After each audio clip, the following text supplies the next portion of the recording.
Hi friends, welcome to home season with love. எல்லோரும் சந்தோஷமாகவும் ஆரோக்கியமாகவும் இருக்கீங்க அப்படின்னு நான் நம்புகிறேன். இது வந்து சென்னையில் எடுத்த vlog தான். போன வாரமே vlog போஸ்ட் பண்ணலாம் அப்படின்னு தான் யோசிச்சு வச்சுருந்தேன். ஆனால் எங்கே அங்கேருந்து வந்ததுலேருந்தே பார்த்தீங்கன்னா செமையான பல்லு வலி. நானும் ஒரு 2லேருந்து 3 நாள் அட்ஜஸ்ட் பண்ணி பார்த்தேன். அதுக்கப்புறம் என்னால் சுத்தமாக கண்ட்ரோல் பண்ணவே முடியல. சரின்ட்டு இப்போ தான் ட்ரீட்மெண்ட் ஸ்டார்ட் பண்ணியிருக்கு. ஸோ லாஸ்ட் வீக் வந்து vlogல சொல்லியிருந்தேன் இல்லையா, இந்த மாதிரி ஒரு ஷூட்டுக்காக சென்னை போக வேண்டியது இருக்குது அப்படின்ட்டு. ஒரு 2லேருந்து 3 நாள் அங்கே இருக்க வேண்டியதாக இருந்தது. அப்புறம் பார்த்தீங்கன்னா அப்படி இப்படின்னு கொஞ்சம் எக்ஸ்டெண்டும் ஆகி போயிடுச்சு. இந்த தடவை சென்னை ட்ரிப் வந்து சுத்தமாக செட்டே ஆகலை. ஏதோ தனிமையாக இருந்த மாதிரி ஒரு ஃபீலிங் இருந்துகிட்டே இருந்தது. மோஸ்ட்லி ரூம்குள்ளே வரதை அவாய்ட் பண்ணிகிட்டே தான் இருந்தேன். லேட்டாக வருவேன், தூங்குவேன், எழுந்திரிச்சு போயிடுவேன் காலையில் நேரமே. இந்த மாதிரி தான் அந்த 4-5 நாளும் போச்சு. என்னால் எந்த அளவுக்கு ப்ரொடக்டிவிட்டி கொடுக்க முடியுமோ அந்த அளவுக்கு பண்ணினேன். அதுக்கப்புறம் நமக்கு எனர்ஜியும் இல்லை. எப்படியோ அப்படி இப்படின்னு அட்ஜஸ்ட் பண்ணிவிட்டு ஊர் வந்து சேர்ந்தாச்சு. ஆக்சுவலாக இந்த ஷூட் வந்து அவர் ஹாஸ்பிட்டலில் இருக்கும் போதே கமிட் ஆனது தான். பட் அதுக்கப்புறம் சில விஷயங்கள் நடந்ததுனால அதை கண்டினியூ பண்ண முடியல. நான் வேண்டான்னு சொன்னேன். பட் இருந்தாலும் அந்த டீம் வந்துட்டு இல்லை, கொஞ்ச நாள் வெயிட் பண்ணி கூட பண்ணலாம், ஒன்றும் ப்ராப்ளம் இல்லை அப்படிங்கிற மாதிரி சொல்லிட்டாங்க. அதனால தான் சரி சீக்கிரம் முடிச்சு கொடுத்துட்டு வந்துடலாம் அப்படின்ட்டு கிளம்பி வந்தேன். ரெஸ்ட் எடுக்கிறது அப்படிங்கிறதுக்கெல்லாம் வந்து டைமே சுத்தமாக இல்லை. வெளி வேலைகள் இருக்குது, பெண்டிங் ஒர்க்ஸ் எக்கச்சக்கமாக இருக்குது. அதுக்கு இடையில் இந்த மாதிரி நம்மளோட யூடியூப் வேலையும்.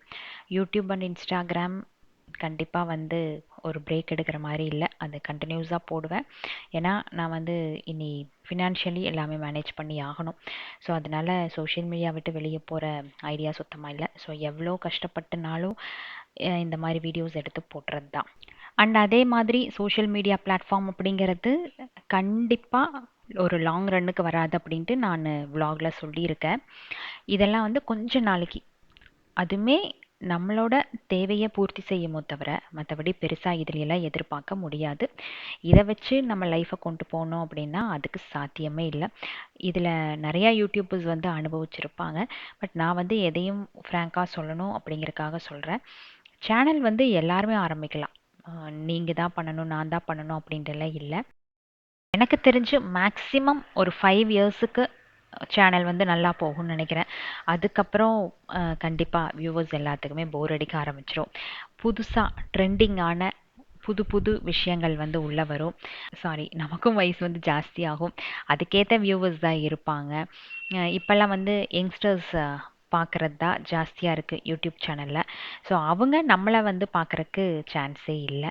அவங்க ஏஜ் குரூப்பில் இருக்கிற கண்டென்ட்டு தான் பார்க்குறது. ஸோ இந்த மாதிரி எல்லாம் வந்து நிறையா டிஸ்அட்வான்டேஜ் இருக்கிறதுனால ஒரு சேனல் அப்படின்னு எடுத்துட்டோம் அப்படின்னா எனக்கு தெரிஞ்சு மேக்ஸ் டு மேக்ஸ் ஒரு 5 இயர்ஸ் இருக்கும், அவ்வளோதான். நமக்குன்னு ஒரு நிரந்தர வருமானத்தை ஏற்படுத்திக்கிட்டால் மட்டும்தான் அது வந்து லாங் ரன்னுக்கு வருமோ தவிர சோஷியல் மீடியா அப்படிங்கிறது மதில் மேல் பூனை. இதுதான் நான் வந்து சிம்பிளாக சொல்ல முடியும். ஆனால் நம்மளோட சேனலில் பார்க்குற ஒருத்தருக்கும் நான் சொல்கிறது என்னென்னா, எக்காரணத்து கொண்டும் ஃபினான்ஷியலி டிபெண்ட் பண்ணி இருக்காதீங்க.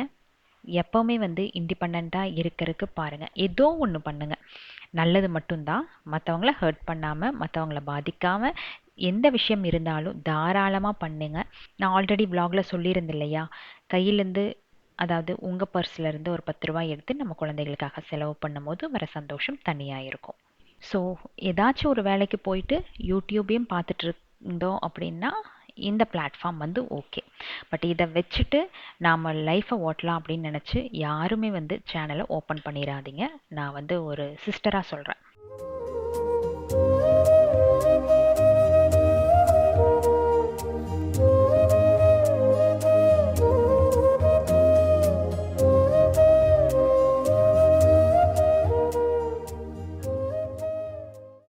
ஆக்சுவலாக 2 நாள் வந்து ஒரே பிராண்டோட ஷூட் இருந்தது. ஃபஸ்ட்டு டே வந்து 2 பிளான் பண்ணியிருந்தோம். பட் 1 தான் முடிஞ்சுது.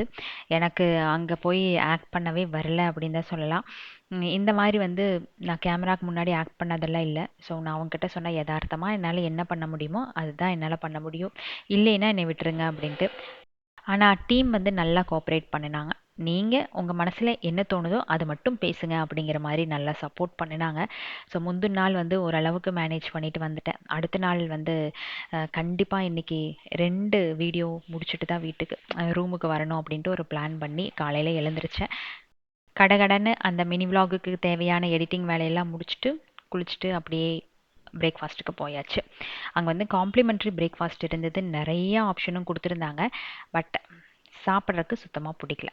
நிறைய பேர் கேட்டிருந்தீங்க இல்லையா, ரொம்ப டல் ஆயிட்டீங்க, உடம்பு வந்து ரொம்ப இழைச்சி போயிடுச்சு, நல்லா டேக் கேர் பண்ணி பார்த்துக்கோங்க அப்படின்ட்டு. ரீசன் என்ன அப்படின்னா, என்னால் சாப்பிட முடியல. ஏன் அப்படின்னா, ஆக்சுவலாக ஹஸ்பண்ட் வந்து ஒரு ஃபுட்டி. எந்த ஒரு டிஷ்ஷாக இருந்தாலும் அவ்வளோ விரும்பி சாப்பிட்றவர். அவர் என்னை கூட்டிகிட்டு போய் வாங்கி கொடுத்த டிஷ்ஷஸ் ஒன்று ரெண்டு இல்லை, எக்கச்சக்கமாக. எதா இருந்தாலும் ட்ரை ட்ரை ட்ரை அப்படின்ட்டு நிறையா வகையான நியூ டிஷ்ஷஸ். முடிஞ்ச அளவுக்கு வந்து அவர் சூஸ் பண்ணுறது எல்லாமே ட்ரெடிஷ்னல் டிஷ்ஷஸாக இருக்கும். அதுவும் வீட்டில் வந்து நம்ம செய்யும் போது ஒன்றும் கேட்டு பண்ணுவேன். ஸோ அப்போ பண்ணும்போது அந்த அதாவது சமைச்சு முடித்த உடனே டேஸ்ட்டு கொடுக்கும் போது அவர் அப்ரிஷியேட் பண்ணுறது. அப்புறம் ஒவ்வொரு ஃபுட்டுக்கான ஸ்டோரி இருக்கும், அதுக்கான ஹிஸ்ட்ரியே இருக்கும் அப்படின்னு தான் சொல்லலாம். சில ஃபுட்டுக்கு வந்து ஒரே ஸ்டோரியை ஒரு 10 தடவைக்கு மேலே கேட்டதெல்லாம் இருக்குது. இந்த மாதிரி நான் சாப்பாடுன்னு எடுத்துக்கிட்டா டக்குன்னு ஞாபகம் வந்துடும், ஏதோ ஒரு வகையில் எனக்கு ரிமைண்ட் பண்ணிடும். இதை நான் மட்டும் இல்லாமல் என் கூட இருந்த என்னோட கசின்ஸ் அடிக்கடி சொல்லுவாங்க, எங்கெங்கே எல்லாம் கூப்பிட்டு போயிருப்பாங்க, நாமெல்லாம் எவ்வளோ சந்தோஷமாக சாப்பிட்டோம், பழகணும், சுற்றணும். இதெல்லாம் சாப்பிடும் போதே எனக்கு அவங்க ஞாபகம் தான் வருதுன்ட்டு கசின்ஸே சொல்லும் போது, அப்போ நான் வந்து அந்த ஆப்சன்ஸை எப்படி ஃபீல் பண்ணுவேன். ஸோ எவ்வளோதான் முயற்சி பண்ணி அந்த ஒரு வாய் எடுத்து வச்சாலும் அடுத்த வாய் அப்படிங்கும்போது டக்குன்னு அவங்களோட ஞாபகம் வந்துடும். ஸோ இப்போல்லாம் என்ன பண்ணுறது அப்படின்னா, அவங்களுக்கு எது பிடிக்காத டிஷ்ஷஸோ அதை கொஞ்சம் சூஸ் பண்ணி எடுத்துக்கிறது. ஸோ அந்த ரிமைண்ட் பண்ணுற விஷயங்கள் கொஞ்சம் கம்மியாக கேட்கலாம் அப்படிங்கிறதுனால. ஒரு விஷயம், அவங்க வந்து ஃபுட்டி அப்படிங்கிறதுனால, அதாவது எல்லாமே விரும்பி சாப்பிடுவாங்க அப்படிங்கிற ஒரு காரணம் இருக்கும். இன்னொன்று வந்து முக்கியமான விஷயம் என்னென்னா, அந்த 2 months ஆஃப் ஹாஸ்பிட்டலைசேஷன் அப்போ வந்து சுத்தமாக ஃபுட்டு இல்லாமல் தானே இருந்தாங்க. இவ்வளோ நல்லா ரசித்து ருசித்து சாப்பிட்ட ஒரு மனுஷன் சுத்தமாக பச்சை தண்ணி கூட வாயில் படாமல் இருக்கிறாரே அப்படிங்கிற ஒரு ஃபீல் அந்த 2 மாதம் இருந்துகிட்டே தான் இருந்தது. அப்போவே நான் வந்து அவ்வளோலாம் சாப்பிட மாட்டேன். இப்போ வந்து அந்த ஹாஸ்பிட்டலில் அந்த லாஸ்ட் மினிட் அவர் கூட பேசினது பண்ணது, அவர் அந்த சுச்சுவேஷனில் இருக்கிறதெல்லாம் நினச்சி பார்க்கும்போது சுத்தமாகவே இறங்காது. பட் கொஞ்சம் வந்து கவுன்சிலிங் தேவைப்படுது. எங்காச்சும் வந்து கொஞ்சம் செக் பண்ணிவிட்டு அந்த மாதிரி கொஞ்சம் கவுன்சிலிங் போனால் மட்டுமே இனி இருக்கிற லைஃப்பை வந்து ஓட்ட முடியும்னு நினைக்கிறேன். அன்னைக்கு காலையில் நான் என்ன சாப்பிட்டேன்னு நினைக்கிறீங்க? அந்த ஒரு ப்ரெட்டு, அதுக்கப்புறம் ஒரே ஒரு கிரேப் ஜூஸ் மட்டும்தான் குடித்தேன். அதுக்கப்புறம் எதுவுமே சாப்பிடவே தோணலை. கடகடன் ரூமுக்கு வந்துட்டு ஷூட்டுக்கு தேவையான ட்ரெஸ்ஸஸ் எல்லாம் எடுத்து பேக் பண்ணிவிட்டு ஒரு 9 மணி அப்படிங்கும் போது ரூம்லேருந்து கிளம்பியாச்சு. ரூம்குள்ளே வரும்போதாகட்டும் இல்லை வெளியே இருக்கும் போதாகட்டும் எப்போவுமே வந்து ஃபோன் காலில் இருந்துகிட்டே இருப்பேன். அது வந்து அக்காவாக இருக்கும். அவள் வந்து நான் தனியாக இருக்கக்கூடாது அப்படிங்கிறக்காக ஏதாச்சும் ஒன்று வந்து பேசிகிட்டே இருப்பாள். காலையில் சாப்பிட்றதுக்கு முன்னாடி ஆரம்பித்தேன் அப்படின்னா, நான் கார் ஏறி அங்கே போய் அந்த ஸ்பாட்டுக்கு சேர வரைக்குமே வந்து அக்கா பேசிகிட்டே தான் இருப்பாள். இன்பிட்வீன் ஏதாச்சும் இன்டர்வல் கிடச்சிது அப்படின்னா அந்த டைம்லேயும் ஃபோன் பண்ணி பேசுவேன். தனியாக இருக்கிற அந்த ஃபீல் இருக்கக்கூடாது அப்படிங்கிறக்காக. ஆக்சுவலாக சென்னை வரும்போதே வெண்ணிலா வந்து சொல்லியிருந்தா, அக்கா 2 பேரும் ஒன்றா தங்கிக்கலாம் அப்படின்ட்டு. ஆனால் எனக்கு வந்து வேறு இடத்துல வேலை, வெண்ணிலாக்கு இன்னொரு இடத்துல வேலை. 2 பேர்த்துக்கும் வந்து ட்ராவலிங் டைம் ரொம்ப ஜாஸ்தி இருந்தது. ஸோ அதனால தான் தனியாக இருக்க வேண்டியதாயிருச்சு. இல்லைன்னா 2 பேரும் கண்டிப்பாக ஒரே இடத்துல பிளான் பண்ணி தங்கியிருப்போம். அதான் சொன்னா, இந்த தடவை பார்த்துட்டு நெக்ஸ்ட் டைம் வந்து நாம் கண்டிப்பாக எங்காச்சும் ஒரு இடத்துல ஒன்றா தங்கிக்கலாம் அக்கா, இந்த மாதிரி தனித்தனியாக இருக்க வேண்டாம். சத்யா வீட்லேயோ இல்லை கௌதமி வீட்லேயோ யாராச்சும் வீட்டில் வந்து பிளான் பண்ணி தங்கிக்கலாம். தனியாக இருக்கிற அந்த ஃபீல் வேண்டாம். கொஞ்சம் பேசிகிட்டு இருந்தீங்க அப்படின்னா கண்டிப்பாக வந்து மனசு கொஞ்சம் லேசாக ஆகும். ஸோ நெக்ஸ்ட் டைம்லேருந்து அந்த மாதிரி பிளான் பண்ணிக்கலாம் அப்படின்ட்டு. ஆக்சுவலாக ஃப்ரெண்ட்ஸ் எல்லாம் வந்து அந்த மாதிரி அமையிறது ரொம்ப ரொம்ப பிளெஸ்ஸிங் அப்படின்னு தான் சொல்லலாம். பெங்களூரை விட சென்னை இந்த தடவை எனக்கு என்னமோ டிராஃபிக் ஜாஸ்தியாக தோணுச்சு. நான் வந்து சென்னையை ப்ளேம் பண்ணுறேன்னு நினைக்க வேண்டாம், என் மைண்ட் செட் அப்படி இருந்துச்சா என்னன்னு தெரியல. 1 மணி நேரத்தில் போக வேண்டிய இடத்துல எல்லாம் வந்து அதுக்கு மேலே டைம் ஆன மாதிரி தான் எனக்கு தோணுச்சு. கொஞ்சம் டிராஃபிக் ஜாஸ்தியாக இருந்த மாதிரி எனக்கு ஒரு ஃபீல் இருந்தது. பட் மற்றவங்களுக்கெல்லாம் எப்படி என்னன்ட்டு எனக்கு தெரியல. ஆனால் என்னாச்சுன்னா, நான் எல்லா வேலையும் முடிச்சுட்டு நைட்டு பஸ் ஏறலாம் அப்படின்ட்டு, அதாவது திருநெல்வேலி போகிறதுக்கு பஸ் ஏறலாம் அப்படின்னு போகும்போது பஸ்ஸை விட்டாச்சு. அந்த அளவுக்கு டிராஃபிக் 2 மணி நேரம் ட்ராவல் டைம் வந்து பிளான் பண்ணியிருந்துச்சு. பட் நான் அங்கே போய் ரீச் ஆகும்போது 2 ஹவர்ஸ் 45 மினிட்ஸ் ஆயிடுச்சு. ஸோ அந்த பஸ்ஸு போய் அதுக்கப்புறம் இருக்கிற பஸ்ஸு 45 மினிட்ஸ் தள்ளி போய் இருக்கிற பஸ்ஸை தான் புக் பண்ணி அதுக்கப்புறம் திருநெல்வேலி வந்து சேர்ந்தேன். அப்பா செம டிராஃபிக். ஆக்சுவலாக இந்த ஷூட் வந்து திருநெல்வேலியில் பண்ணுறதாக தான் இருந்தது. பட் கிச்சன் வந்து எனக்கு செட் ஆகலை.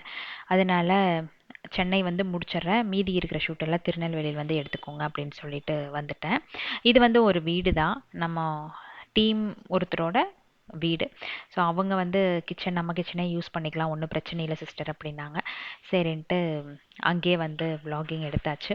வீடாக இருந்ததுனால எனக்கு கொஞ்சம் சௌரியமாக இருந்தது. பெரியவங்களாம் நிறைய பேர் இருந்தாங்க அந்த வீட்டில் இருந்தவங்க.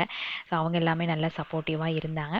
என்ன, நம்ம கேமரா முன்னாடி பேசும்போது அவங்களாம் நம்மளை பார்க்குறங்காட்டி கொஞ்சம் கூச்சமாக இருந்தது, புதுசாக இருந்ததா அதனால. பட் அவங்களுமே வந்து கொஞ்சம் மோட்டிவேட் பண்ணாங்க, அதெல்லாம் ஒன்றும் பிரச்சனை இல்லைடா, இருக்க இருக்க பழகிக்கும், எல்லாரும் வந்து கற்றுக்கிட்டா வர போகிறாங்க, அது ஒன்றும் இல்லைல்ல, அதனால் ஒன்றும் பிரச்சனை இல்லை, நீ பேசும்போது நான் முன்னாடி கூட நிற்கல அப்படின்ட்டு எல்லாரும் அதாவது கேமரா பார்த்து பேசும்போது எல்லாம் முன்னாடி நிற்கல, அவங்க பாட்டில் புரிஞ்சுக்கிட்டு அந்த பக்கம் போயிட்டாங்க. கொஞ்சம் போரிங்காக இருந்துச்சு அப்படின்னா நீங்கள் வந்து ஸ்கிப் பண்ணிக்கோங்க.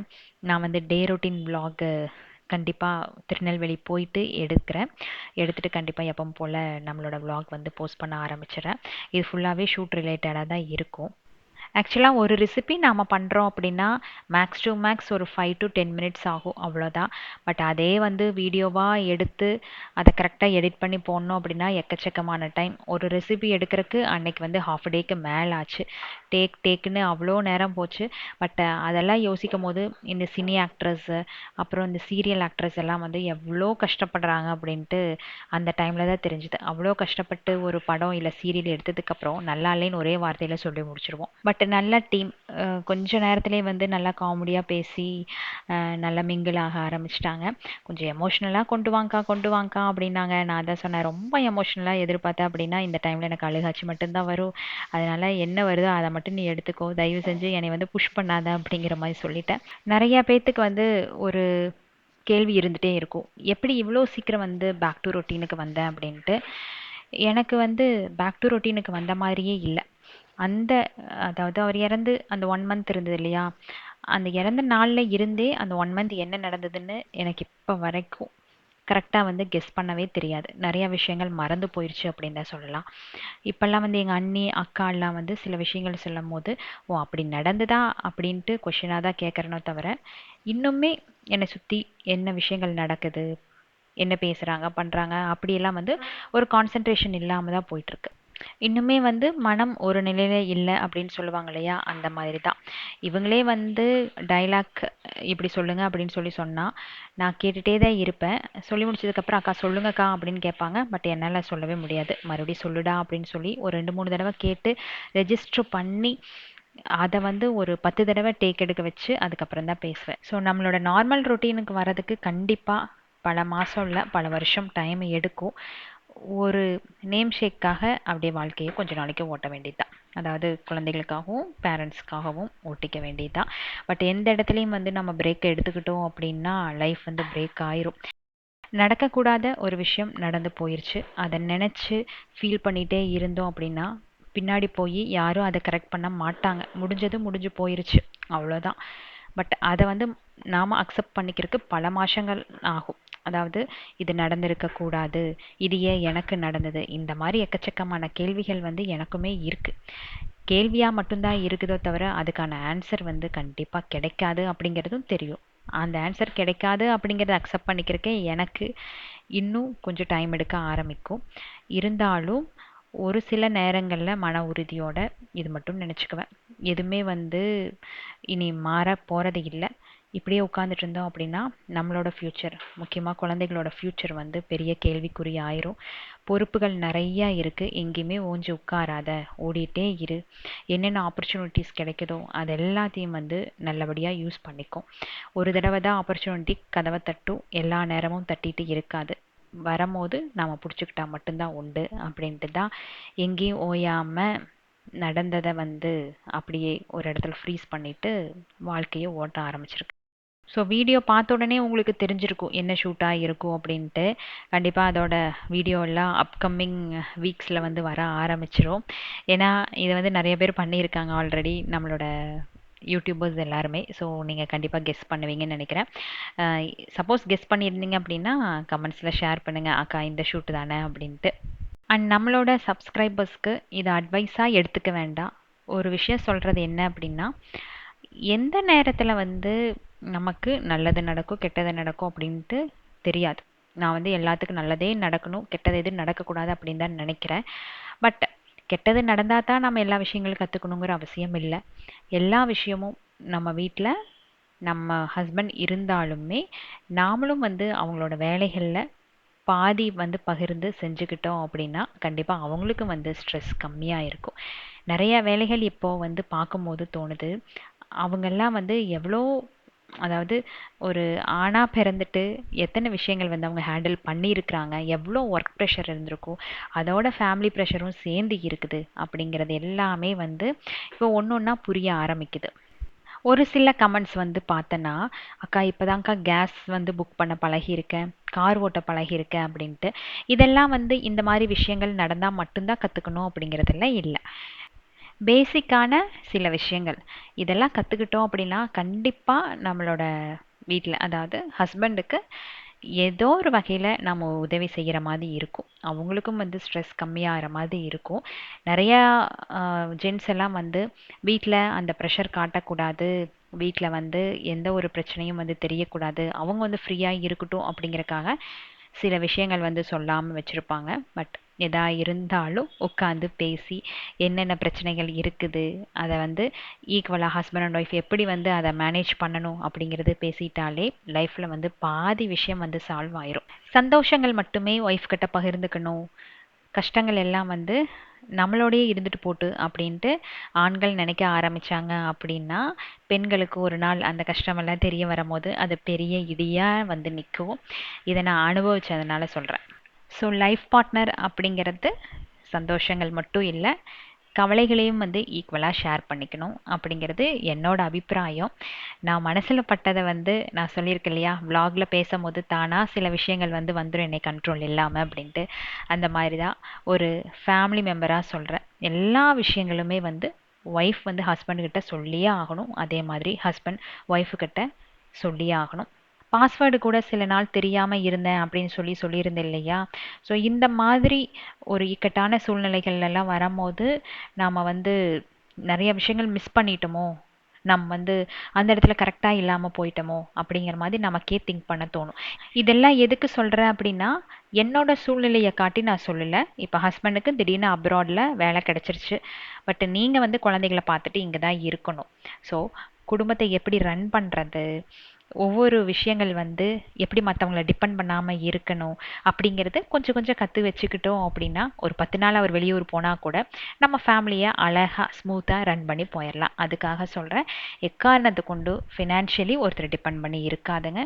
அதே மாதிரி எல்லா விஷயங்களும் வந்து தெரிஞ்சு வச்சுக்கோங்க. இது எனக்கு தெரியாது, எனக்கு படிப்பறிவு இல்லை அப்படின்ட்டுலாம் யோசிக்கவே வேண்டாம். நானும் வந்து ஒரு பிஸ்னஸ் மேனேஜ்மெண்ட் படித்த பொண்ணு, அவ்வளோதான். அப்படி அதாவது அவ்வளோதானோ தவிர எனக்கும் வந்து பெரிய அளவில் அறிவு இருக்குது, நான் வந்து பெரிய புத்திசாலி அப்படின்னெல்லாம் நான் சொல்ல மாட்டேன். பட் இருந்துமே அந்த சூழ்நிலையில் இருந்து இப்போ வரைக்கும் ஓரளவுக்கு என் ஃபேமிலி வந்து மேனேஜ் பண்ணி கூட்டிகிட்டு போகிறேன். அதுக்கு வந்து முதல் காரணம் என்ன அப்படின்னா, என்னால் முடியும் அப்படிங்கிற ஒரே ஒரு தாட் மட்டும்தான். ஸோ அதை மட்டும் மனசில் வச்சுட்டு படிப்பு இருக்குதோ இல்லையோ எல்லாத்தையும் வந்து நம்ம சமாளிக்கலாம் அப்படின்ட்டு லைஃப்பை வந்து அதை நோக்கி கொண்டு போங்க. எந்த இடத்துலையுமே வந்து நாம் வந்து ஒரு பெண் இது வந்து நம்ம பண்ண முடியாது பண்ணக்கூடாது அப்படின்ட்டு டவுனே ஆகாதீங்க. எப்போ அந்த மாதிரி ஒரு விஷயத்த நீங்கள் திங்க் பண்ணி டவுன் ஆகுறீங்க அப்படிங்கிறீங்களோ அந்த இடத்துல உங்களோட லைஃப் முடிஞ்சுதுன்னு வச்சுக்கோங்களேன். ஸோ எப்போவுமே வந்து அந்த சூழ்நிலைக்கு போயிடாதீங்க. கீழே போயிட்டீங்க அப்படின்னா உங்களை அங்கிருந்து மேலே கொண்டு வர்றது ரொம்ப கஷ்டம். ஒன்றே ஒன்று வந்து மனசில் வச்சுக்கோங்க, எப்போவும் இன்னுமே எனக்கு வந்து ஒரு நம்பிக்கை இருக்குது, இந்த யூனிவர்ஸ் வந்து எனக்கு நல்லதை பண்ணும், என் ஃபேமிலியை நல்லபடியாக பார்த்துக்கும் அப்படிங்கிறது. யூனிவர்ஸ் அப்படிங்கிறது இனி என்னோட ஹஸ்பண்ட் அப்படின்னு நினச்சிட்டு போக வேண்டியது தான். ரொம்ப அட்வைஸ் பண்ணிட்டு போயிட்டே இருக்கிறேன்னு நினைக்கிறேன். நெக்ஸ்ட் வீக் வந்து vlogல டே ரொட்டீன்னா நான் வந்து போட்டுட்டேன் அப்படின்னா உங்களுக்கு இந்த அட்வைஸ் எல்லாமே கம்மியாயிரும். இது வந்து அட்வைஸ் எல்லாம் இல்லை, என்னோட ஃபேமிலி மெம்பருக்கு நான் ஏதோ சொல்லணும்னு நினைக்கிறேன், அவ்வளோதான். அதை தான் வந்து இன்னைக்கு vlogல இந்த ஷூட் வீடியோவோட அப்படியே ஷேர் பண்ண ஆரம்பித்தேன். ஆக்சுவலாக இந்த ஷூட் முடியிற அன்னைக்கு தான் வந்து நான் சென்னை வந்ததாக vlog போட்டிருந்தேன். ஸோ அங்கே இருந்து ஒரு 2 3 பேர் வந்து கொலாபரேஷன்ஸ்க்காக கேட்டிருந்தாங்க. அதனால அதையும் முடிச்சு கொடுத்துட்டே வந்துடலாம் அப்படின்ட்டு அன்னைக்கு இந்த பிராண்டோட ஷூட் முடிஞ்சதுக்கப்புறம் மறுபடியும் ஒரு நாள் எக்ஸ்டெண்ட் பண்ண வேண்டியதாயிருச்சு. கண்டிப்பாக வந்து இந்த மாதிரி ஒரு சேஞ்ச் எனக்கு தேவைப்பட்டுச்சு. அந்த 2 3 நாள் ஹோட்டலில் இருக்கும்போது கஷ்டமாக இருந்ததோ தவிர, வெளியே வந்து இவங்களை எல்லாம் பார்த்து பேசும்போது கொஞ்சம் ரிலாக்ஸாக வந்து ஃபீல் பண்ணினேன். அதே மாதிரி தான் வெண்ணிலா, சத்யா, சுகன்யாவெல்லாம் மீட் பண்ணும்போதும் அந்த ஒரு என்ன சொல்கிறது, கொஞ்சம் எனர்ஜெட்டிக்காக இருந்த மாதிரி இருந்தது. பட் இதில் வந்து ஒரு நல்ல விஷயம் என்ன அப்படின்னு பார்த்தீங்கன்னா, என்னை நேரில் பார்த்த யாருமே அவரை பற்றி பேசவே இல்லை. எனக்கு பழைய மெமரிஸ் எல்லாம் வந்து எந்த வகையிலையும் எனக்கு கொண்டு வந்து காட்டவே இல்லை. அதுவே வந்து எனக்கு ஒரு பெரிய ஹெல்ப் அப்படின்னு தான் சொல்லலாம். ஃப்ரெண்ட்ஸ் கூட பேசும்போது ஒவ்வொரு தடவையும் வந்து மோட்டிவேட் பண்ணுவாங்க. அக்கா இது பண்ணுங்கக்கா, ஒரு நாள் vlog போடலைன்னா கூட வெண்ணிலா கால் பண்ணுவாள், ஏன்க்கா உடம்புக்கான சரியில்லையா, ஏன் vlogஏ போடலை அப்படின்ட்டு அவள் கால் பண்ணுவாள். நாங்கள் வந்து யூடியூபர்ஸ்ன்னு சொல்கிறத விட யூடியூபராக தான் 2 பேரும் வந்து இன்ட்ரடியூஸ் ஆனமோ தவிர, மற்றபடி ஒரு நல்ல ஃப்ரெண்ட்ஸ் 2 பேருமே. ஒன்று வந்து 2 பேரும் ஒரே ஊர் பொள்ளாச்சி அப்படிங்கிறதுனாலையும் கூட சொல்லலாம் அந்த ஒரு அட்டாச்மெண்ட் இருக்குது அப்படின்ட்டு. ஸோ அந்த மாதிரி ஒவ்வொருத்தரும் வந்து ஒவ்வொரு வகையில் எனக்கு வந்து ஹெல்ப் பண்ணிட்டு இருக்காங்க. வாய்ஸ் ஓவரில் வந்து கரகரன்னு ஒரு சத்தம் வருது, மைக்கில் ஏதோ கொஞ்சம் சேஞ்சஸ் இருக்குதுன்னு நினைக்கிறேன். பட் என்னால் மறுபடியும் டெலீட் பண்ணி வாய்ஸ் ஓவர் கொடுக்க முடியல, அப்படி ஒரு பல்லு வலி.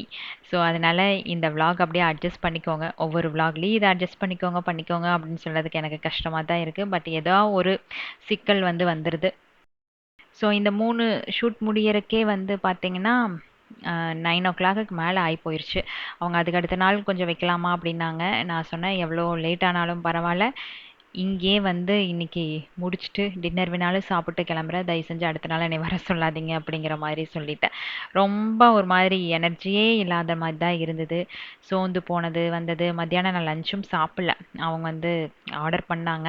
பட் எனக்கு வந்து என்ன ஒரு கெட்ட பழக்கம் அப்படின்னா, ஏதாச்சும் கொஞ்சம் சாப்பாடு வந்து உள்ளே போயிடுச்சு அப்படின்னா அதுக்கப்புறம் ஒரு நல்ல தூக்கம் வருது. அதை வந்து கண்ட்ரோல் பண்ணவே முடியாது. ஆக்சுவலாக சாயங்காலம் அந்த அக்கா டீ கொடுத்தாங்க, நான் மத்தியானம் லஞ்ச் சாப்பிடவே மாட்டேன்ட்டேன். சாயங்காலம் ஒரு டீ கொடுத்தாங்க. குடுத்ததுக்கப்புறம் பார்த்தீங்கன்னா, உட்காந்த இடத்துல எனக்கு அப்படி கொட்டாவி வந்துட்டே இருக்குது. நான் அப்ப அந்த அக்காட்ட சொன்னேன், "அக்கா டீ வேண்டான்னு சொன்னேன். நீங்க கம்பல் பண்ணி என்னைய சாப்பிட வச்சுட்டீங்க. எனக்கு தூக்கமா வருதுக்கா. இனி என்னால வேலையே செய்ய முடியாது" அப்படின்ட்டு. ஸோ நைட்டு ஒரு 9:30 வரைக்கும் இங்க வந்து இந்த ஷூட் எல்லாம் முடிச்சுட்டு, அதுக்கப்புறம் ரூமுக்கு போய் ஒரு 10:15க்கு மேல ஆர்டர் பண்ணி கொஞ்சம் சாப்பிட்டேன். அவ்வளோதான். அதுக்கப்புறம் ஒரு சீரியல பார்த்துட்டு எப்ப தூங்குனேனே தெரியல. அந்த மாரி ஒரு தூக்கம். எனக்கு என்ன தெரியுது அப்படின்னா, இனியெல்லாம் வந்து ஓஞ்சு உட்காரக்கு டைம் அப்படிங்கிறதெல்லாம் இருக்காது. ஓடிட்டே இருக்கணும் சக்கர மாட்ட அப்படின்னு நினைக்கிறேன். பட் எந்த அளவுக்கு லைஃப் வந்து நம்மளை கூப்பிட்டு போகும் அப்படின்றலாம் தெரியல. எந்த இடத்துலையுமே வந்து கீழே போகாம கடவுள் நம்மளை இதே நிலைமையில வச்சிருந்தா போதும். வாங்கின அடி அதோட கடவுள் நிறுத்திட்டு, அதுக்கப்புறம் வர நாட்கள் குழந்தைகளுக்காக என்னை ஆரோக்கியமாக வச்சுருந்தா போதும். செல்வ செழிப்போட இருக்கணும்னு எனக்கு ஆசை இல்லை. நல்ல ஒரு ஆரோக்கியம், குழந்தைக 2 பேரும் நல்லா வளர்ந்து அவங்க செட்டில் ஆக வரைக்கும் எனக்கு ஒரு ஆரோக்கியத்தை கொடுத்தா மட்டும் போதும். ஸோ நெக்ஸ்ட் வீக் கண்டிப்பாக ஒரு இன்ட்ரெஸ்டிங்கான டே ரொட்டீன் vlogல சந்திக்கிறேன். சென்னை vlog இன்னும் கண்டினியூ பண்ணால் கண்டிப்பாக உங்களுக்கு போர் அடிக்கும். So keep supporting me. Thanks for வாட்சிங்.